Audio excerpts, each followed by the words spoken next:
আজকের রান্নাবান্না শুক্রবার মানে একটু ভিন্ন আয়োজন। আসসালামু আলাইকুম, welcome to my mini video. আজকে ছিল শুক্রবার আর আজকে আমার বাসায় মেহমান এসেছিল।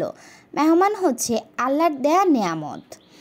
আমার বরাবর রান্না করতে অনেক পছন্দ। আজকে যা যা রান্না করেছি চেষ্টা করেছি কিছু কিছু ক্লিপ আপনাদের সাথে শেয়ার করতে। আশা করি আপনাদের ভালো লাগবে। এখানে আমি মুগ ডাল দিয়ে গরুর গোশত বসিয়ে দিয়েছি।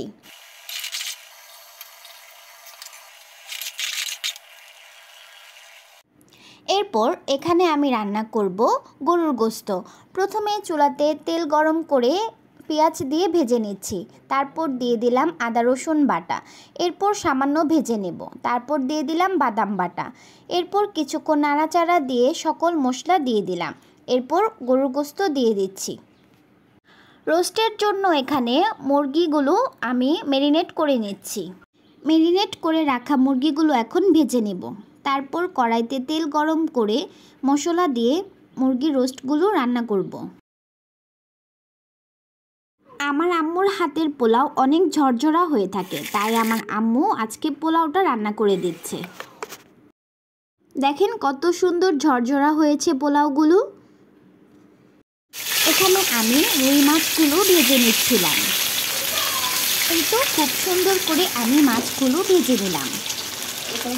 এখানে আমি কাবাবের জন্য ডালগুলো ভালোভাবে ধুয়ে নিচ্ছিলাম এবং মাংস দিয়ে ভালো করে সিদ্ধ করে নিব। এই কাবাবটা খেয়েছিলাম আমি ঋতুর বাসায়, আমার খুব ভালো লেগেছিল, তাই রেসিপিটা আমি ঋতুর থেকে নিয়েছি। আর কাবাবটা আসলেই অনেক মজা। থ্যাংক ইউ ঋতু, আমাকে এত সুন্দর একটা রেসিপি শেখানোর জন্য। প্রথমে নিয়ে নিয়েছিলাম কিছু পাউরুটিগুলো আমি পানিতে ভিজিয়ে রেখেছিলাম। তারপর সেদ্ধ করা মাংস ও ডাল একসাথে নিয়ে নিলাম।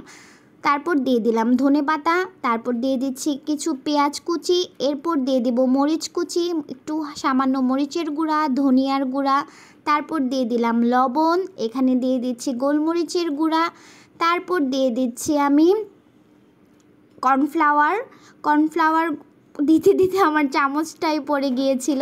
তারপর দিয়ে দিচ্ছি গরম মশলার গুঁড়া আর এখানে দিয়ে দিচ্ছি 2টা ডিম। তারপর সবগুলো উপকরণ ভালোভাবে এবার মেখে নিব। এই তো আমার আজকের রান্নাবান্নাগুলো আপনাদের কেমন লাগলো অবশ্যই কমেন্ট করে জানাবেন। আর আমার ভিডিওটি লাইক কমেন্ট শেয়ার করে দেবেন আর আমার ইউটিউব চ্যানেলটি সাবস্ক্রাইব করে দেবেন। আর এরকম মজার রান্নার রেসিপি দেখতে চাইলে অবশ্যই আমার চ্যানেলটি ফলো দিয়ে পাশে থাকুন। আল্লাহ হাফেজ।